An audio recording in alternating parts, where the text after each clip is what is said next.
আসসালামু আলাইকুম, কেমন আছেন সবাই? আশা করি ভালো আছেন।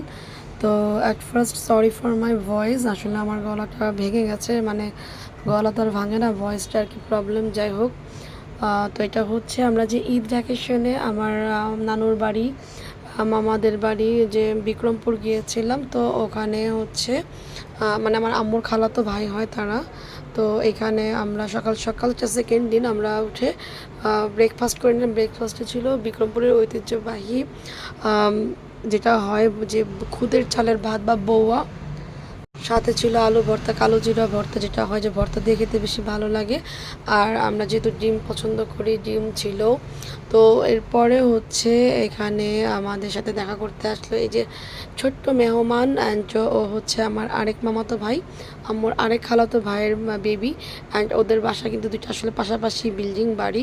তো এখানে হচ্ছে পাশের রুম থেকে আমার নানু ওকে নিয়ে আসে, ও কি সুন্দর করে নওশিনের বুকে শুয়ে আছে, দেখে এত বেশি ভালো লাগে। দেখতে অনেক কিউট, আর আমাদের সবার চোখে তো অনেক বড় বড়, সবাই জানেন হয়তো এতদিনে। মাসাল্লাহ মাসাল্লাহ সবাই। অ্যান্ড ও মানে সবাই ওকে মাসাল্লাহ বলতে ভুলবেন না প্লিজ। অ্যান্ড এখানে দেখেন ও কত সুন্দর করে আই কন্ট্যাক্ট করছে নওশিনের সাথে। এরপর হচ্ছে ওদের বাসায় যাবার পালা, যেহেতু একদম সাথে সাথে মানে ঘর টু ঘর।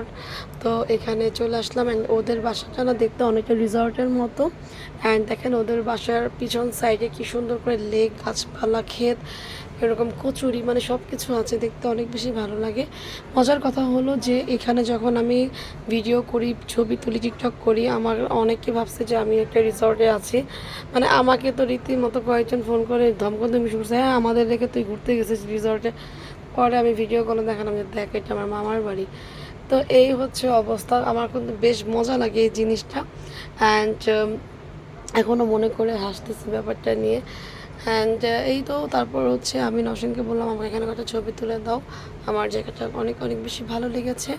অ্যান্ড ওর আম্মু আমাদের জন্য আবার একটু স্ন্যাক্সের ব্যবস্থা করে, স্প্রাইট, আদার্স ফুডের। তো যাই হোক, আমি ওগুলো রেখে এসে এখানে হচ্ছে এরকম ঢংঢং করছিলাম। আবার আমার কলও এসেছিলো, সব মিলে আমি স্প্রাইটটাও শেষ করতে পারিনি এরকম। তো এটা মানে বেশি সুগারের জিনিস আমি একটু আবার অ্যাভয়েডও করি। বাট যাই হোক, ভাবলাম যেহেতু বেড়াতে আসছি খেয়ে যায়, বাট আমি আর খাওয়া হয় নাই। এই করতে করতে দুপুরের সময় হয়ে যায়। তো আমরা লাঞ্চ করে আমরা আবার বেড়াতে বের হবো। সো আমাদের জন্য সেদিন রান্না করা হয় পোলাও, মাংস, মাছ ভাজি, তারপর সবজি ভাজি, ডাল, ভাত সব। তো আমার আম্মুকে আমার মামা বলেন যে আজকে বোন তোর হাতে রান্না খাবো, তোর হাতে রান্না অনেক মজা। তো আম্মু রান্না করেন ম্যাক্সিমাম আইটেম, আর মামিও কিছু আইটেম রান্না করেন। তারপর হচ্ছে আমরা এই ভর দুপুরবেলায় শাড়ি টাড়ি পরে দুই বোন আমরা নিয়ে আসছিলাম শাড়ি সাথে করে, কারণ আমাদের প্ল্যানই ছিল যে আমরা শাড়ি পরব কোনো একটা বেলা। তো শাড়ি টাড়ি পরে হচ্ছে আমরা বের হয়ে গেলাম দুপুরে ঘোরার জন্য।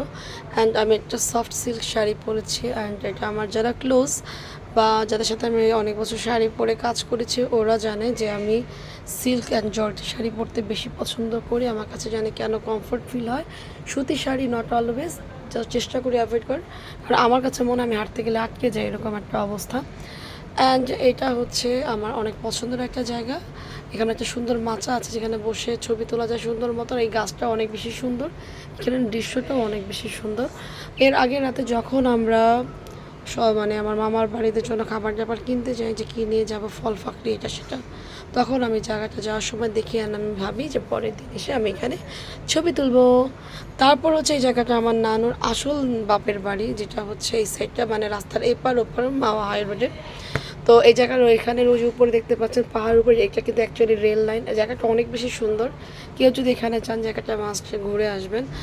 তো এখানে আরও কিছু রিলেটিভসদের বাসা আমরা ঘুরে টুরে আসি। তারপর আরও কিছু জায়গায় যাই আমরা, মেলায় যাই, একটা মেলাটার নামই না।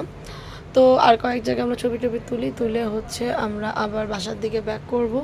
অ্যান্ড এই জায়গাটা আমার অনেক বেশি পছন্দ, কারণ দুই সাইডে অনেক সুন্দর কচুরি পানা, গাছপালা, মানে ছবি তো এত বেশি ন্যাচারাল আসে, ভালো লাগে একদম। মানে আমি যেটা প্রপার ন্যাচারাল লাভার, আমাকে দেখলেই বোঝা যায়। আপনি মানে আমার ছবি ভিডিও যারা দেখে তারা ইজিলি বুঝতে পারে। তো এই তো বাসায় গিয়ে ফ্রেশ ট্রেশ হয়ে গোসল টোসল আবার করে খেয়ে দিয়ে তারপর এই যে বেবির সাথে আবার দুষ্টুমি ফাজলামি করি কতক্ষণ। তো এই তো সারাদিন খুবই ভালো যায়, কারণ আমি বেশিক্ষণ থাকতে পারি না। আমরা এখানে এসে মানে পুরোপুরি 2 দিনে হয় না, আমি বলতেছি চলো চলে যাই, আমি এরকমই। তো এই তো আর শীতকাল থাকলে একটু হয়তো আর একটু বেশি থাকতে পারি, এরকম অবস্থা। তো সবাই ভালো থাকবেন, আজকে এই পর্যন্ত, আল্লাহ হাফেজ।